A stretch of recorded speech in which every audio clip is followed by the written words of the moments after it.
विद्यार्थी मित्रांनो, मागच्या तासिकेमध्ये आपण पाहिलं होतं घरगुती हिंसाचाराच्या घटनांसंबंधीची भारतातील स्थिती. मग त्या स्थितीबद्दल तुम्हाला मी म्हटलं होतं, की मी तुम्हाला तक्ता पाठवते आहे. तो तक्ता पाहून घ्या कसा-कसा प्रकार या ठिकाणी दिलेला आहे.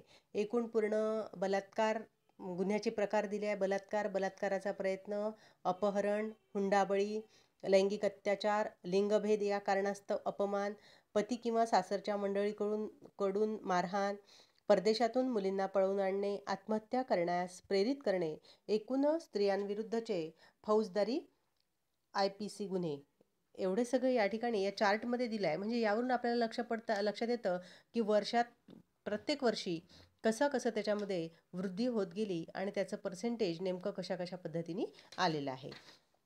तर आता आपल्याला या ठिकाणी हा जो चार्ट पाहिला त्यानंतर लक्षात येईल की राष्ट्रीय महिला आयोगाच्या अध्यक्ष गिरिजा व्यास यांनी 37% भारतीय महिला घरगुती हिंसाचाराच्या शिकार ठरतात असे मान्य केले आहे. परंतु स्त्रीवादी संघटना आणि अभ्यासकांच्या मते मात्र 50 ते 70% महिला घरगुती हिंसाचाराच्या शिकार होत असतात आणि घरगुती हिंसाचाराच्या घटनांशी संबंधित गुन्ह्यामध्ये घट होत असल्याच्या कोणत्याही आकडेवारीवरून स्पष्ट होत नाही. हे सर्वांना चिंता करण्यासारखी बाब आहे. दुसरे म्हणजे घरगुती हिंसाचाराच्या संदर्भात नोंदविल्या जाणाऱ्या तक्रारी आणि प्रत्यक्षात घडणाऱ्या घटनांची संख्या कितीतरी पटीने अधिक असते. कारण घरातला हिंसाचार चव्हाट्यावर आणू नये म्हणून मुकाट्याने सहन करणाऱ्या महिलांची संख्या फार मोठी आहे. अनेक शतकांपासून हीच स्थिती सुरू आहे हे दर्शविणाऱ्या म्हणी व वाक्प्रचार मराठी भाषेत रूढ आहेत. उदाहरणार्थ, पावसानं मारलं अन नवऱ्यानं झोडलं तर तक्रार कुणाकडे करायची? नवरा बायकोच्या भांडण्यात ब्रह्मदेवानेही पडू नये. आता एकूण हे पाहिल्यानंतर आपल्याला लक्षात येतं की रोजच अशा प्रकारचे गुन्हे आपल्या देशामध्ये घडत असतात.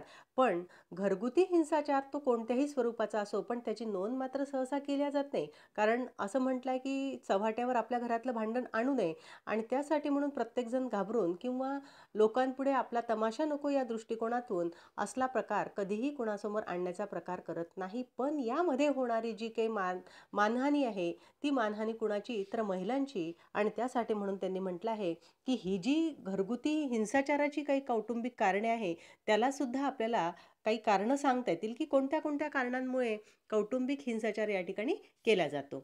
आता पहा, भारतात संयुक्त कुटुंब पद्धतीची जागा विभक्त किंवा केंद्र कुटुंब पद्धतीने घेतली आहे. याशिवाय मागील 50 ते 60 वर्षात आधुनिकीकरणाच्या प्रक्रियेने विविध प्रकारचे बदल घडवून आणले. भारतीय समाज व्यवस्थेत एवढे सामाजिक परिवर्तन घडून आलेले असतानाही घरगुती हिंसाचाराच्या प्रकारांमध्ये आणि घटनांमध्ये काहीही बदल झालेले नाही. याउलट घरगुती हिंसाचाराचे नवनवीन प्रकार वा रूपे समोर येऊ लागली.